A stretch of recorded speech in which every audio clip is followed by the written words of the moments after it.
Am I my brother's keeper? Yes, I am. Am I my brother's keeper? Yes, I am. Am I my brother's keeper? Yes, I am. Nino Brown Boxing, and I'm back in the building. Shout out to the LDBC. Don't forget to hit that like button and subscribe. So I got some welterweight talk for y'all this morning. First thing first, shout out to Dante's Boxing Nation. Shout out to Boxing Scene.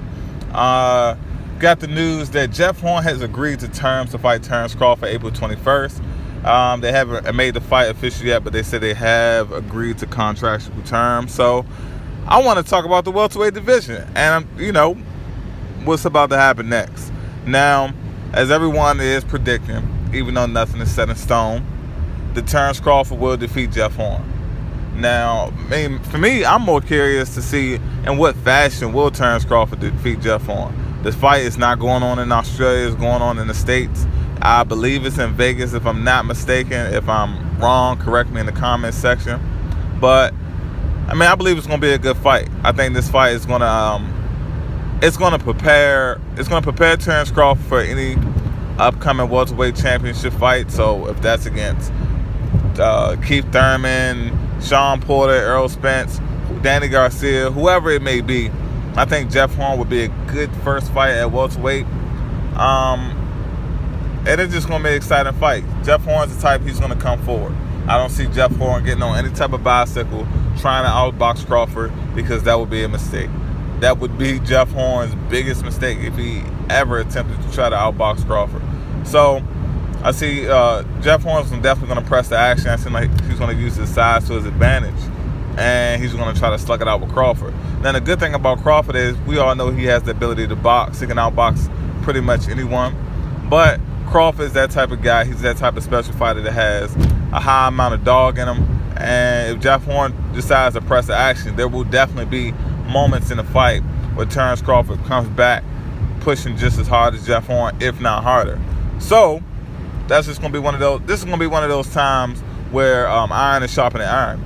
Now, I'm not saying this like I believe Jeff Horn is some elite fighter, but when it comes to weight classes and Jeff Horn's natural size, since Jeff Horn is definitely naturally bigger than Terence Crawford, Jeff Horn has experience in the ring with Manny Pacquiao.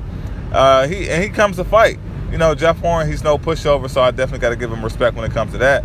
So you got a guy in the ring that's bigger, no pushover, plenty of welterweight experience. Someone, in my opinion, that should definitely be fighting at 154. I feel like it's definitely a good fight. It's a good opportunity for Terence Crawford to get acclimated to 147. And it seemed like him being acclimated to 147 is definitely going to be expedited against someone as big as Jeff Horn. In my opinion, him fighting Jeff Horn pretty much kind of prepares him to get acclimated to 154. So the fight can be great. It's definitely a good opportunity for these guys to get ready and put in some good work. I'm just ready for Terence Crawford to get to a point where he's gonna face the best guys in boxing, unify the welterweight division, and just keep it moving. But a lot of people are talking about Terence Crawford when it comes to, they don't think it's fair that he's getting a shot. They're trying to say that even though he's undisputed, his level of competition at 140 wasn't top notch, and it shouldn't put him in a position to get a shot at Jeff Horn. Well, I disagree. I completely disagree with that. I say that because Terence Crawford unified at 135, and then he became undisputed at 140. So we got to consider this isn't his second division. It's not his first division. This is Terence Crawford's third division that he's attempting to conquer. So, just by those two factors alone, his process should be expedited. The WBO already has rules in place. If you held their belt in the lower weight class, you're automatically a number one contender when you move up. That's another reason. But all this talk about Terence Crawford resume at 140, last I checked, you don't choose the guys that are in your division. You don't choose the level of competition that's in 140 pounds. Crawford, it wasn't Crawford's fault that he had to face Victor Postol and he had to face Julius Ndongo. It's not Crawford's fault that he didn't have Keith Thurman of the division or an Errol Spence of the division. Like, he had Danny Garcia down there at one point, but Danny Garcia he didn't want any parts of Terence Crawford. Now, we all know all the political BS that goes along with that, with Top Rank and Heyman fighters. But even if Danny Garcia was in the same stable as Terence Crawford and it was up to Danny Garcia, he wouldn't have faced him at 140. So let's just eliminate all of this extra BS saying that Crawford's resume at 140 doesn't put him in a deserving position to get an instant title shot. But my thing is, we're forgetting one key factor.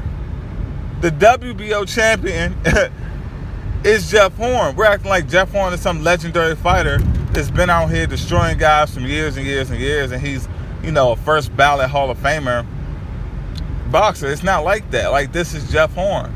This isn't like a unified Manny Pacquiao. This isn't Floyd Mayweather. This is Jeff Horn, guys, and I think people need to remember that if anyone's going to get a title shot at a new weight class against Jeff Horn, Terence Crawford definitely deserves it. Now, we got guys like Errol Spence. He can't be a WBO mandatory. He already has a title. Keith Thurman can't be a WBO mandatory. He already has a title. Now, you got guys like Sean Porter, and you got guys like Danny Garcia. Me, I don't have any sympathy for them. Why? Because they had the opportunity to get a title. Was it an opportunity at the WBO title? No. Politics, we got that. But they had an opportunity to get in the ring with Errol Spence. Now, unless I'm forgetting someone, and it's no more top welterweights really. Danny Garcia and Sean Porter had an opportunity to get in the ring and face Errol Spence for his IBF strap. Neither one of those guys wanted any parts of Errol Spence. So why should I shed a tear? Why should I have any type of sympathy for them being passed over for an opportunity at the WBO strap?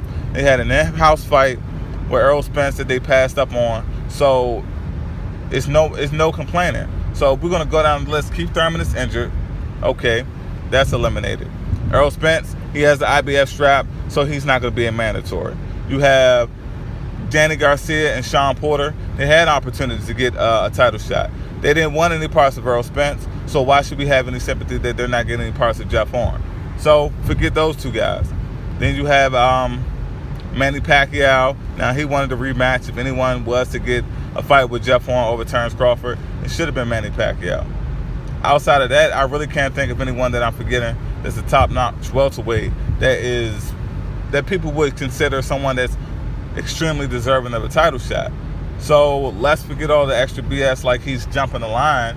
Terence Crawford is not jumping the line. He's fighting a guy that's under the same promotional banner as him. He held the belt at the previous weight class. He was undisputed at 140, unified at 135. I mean, the man's resume is stacked. It's like if someone's going to... You can't say that his resume isn't good enough. If someone was going to college and the curriculum for that particular year is a little less challenging as it was in previous years, it's not the student's fault. If they get a 4.0, they get a 4.0. And in my opinion, when you get undisputed all 4 belts, that's like 4 A's, that's a 4.0. So, once again, hat goes off to Terence Crawford. Let's cut all of the BS about he didn't fight top-notch competition. He cannot control who was in his weight class. Now, it's crazy because you have a lot of people complaining about Terence Crawford, but me personally, I haven't heard that many people complain about Lomachenko getting a shot there early in his career. I mean, the dude had, 2 fights when he got a shot? Okay, yeah, he lost a fight against Alito, but he got the opportunity. He wasn't undisputed. He wasn't unified. He didn't conquer previous divisions, but he still got that shot at that title. So, hey, man, no shame. There's no shame for me. I feel no pity, no sympathy for any of the other guys at welterweight. If they wanted a shot, if they were serious about getting the title, they would have took that fight with Errol Spence. Did they? Absolutely not. So with all of that being said, they might as well just be happy with fighting the Adrian Granadoses and Brandon Rios of the world, because they're obviously not trying to be in a championship caliber fight. Everyone had that opportunity with Errol Spence. Errol Spence was out of the ring for a lengthy amount of time after that Kell Brook fight. He was trying to stay active. No one wanted to bite. So if anyone wanted a shot, an opportunity to become a champion at the welterweight division, they would have took that opportunity to fight Errol Spence. No one did, so no tears from me. This is Nino Brown Boxing. Shout out to the LDBC. Don't forget to hit that like button and subscribe. Peace.